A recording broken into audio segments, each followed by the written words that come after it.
kabajamoo uummata Oromoo sabaa sablammii Itoophiyaa uummata Afrikaa uummata addunyaa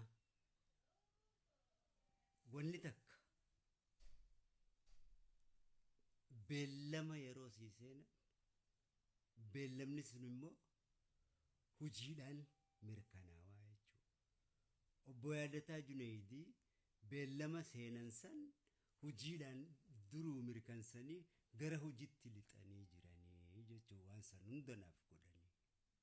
Kanaaf ummanni addunyaa guutuun warri naa dhiphatan akkan dhiphanne akka yaaddoyne baay'ee tokko naa galatooma.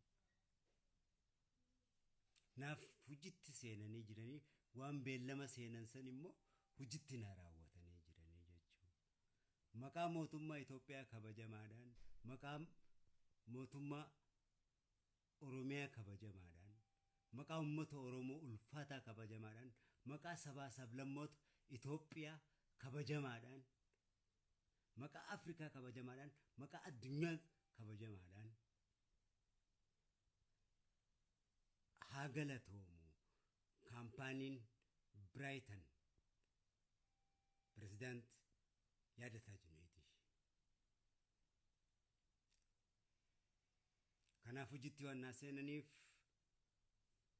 isin hundi mootummoonni hundi ministeeronni gurguddaan hundi naa dhaabbatanii kasabaa sablammiin hundi sheekan hundi ulamaa'uun hundi paastariin hundi qeensiin hundi akka naa dhaabbatanitti rabbi isiniif haa dhaabbatu ana ilma keessaniif dhaabbatan. Galatoomana ilmi keessa yaadataan bakka keessan bu'eenaaf teera akkuma baallama seenitti hojiitti jalqabee jira jechuudha. Galatoomaa isinis naaf baga naa gammaddan kun kana የተከበራችሁ ብሔር ብሔረሰቦች ሆይ ለኔ ስትጨናነቁና ስለ ጤንነቴ ስትተጉ የነበራችሁት ከልቤ አመሰግናችኋለሁ፣ ወዳችኋለሁ፣ አከብራችኋለሁ። ወንድማችሁ ያደታ ጁኔዲ የብራይተን ካምፓኒ ባለቤት ካሁን በፊትም ጥርሴን እንዳሰሩኝ ዛሬም ለተፈጠረው ችግር መከታ በመሆን እኔ አለው በማለት የእናንተን ችግር ተጋርቶ እኔን ለሁሉ ነገር ሸፍኖ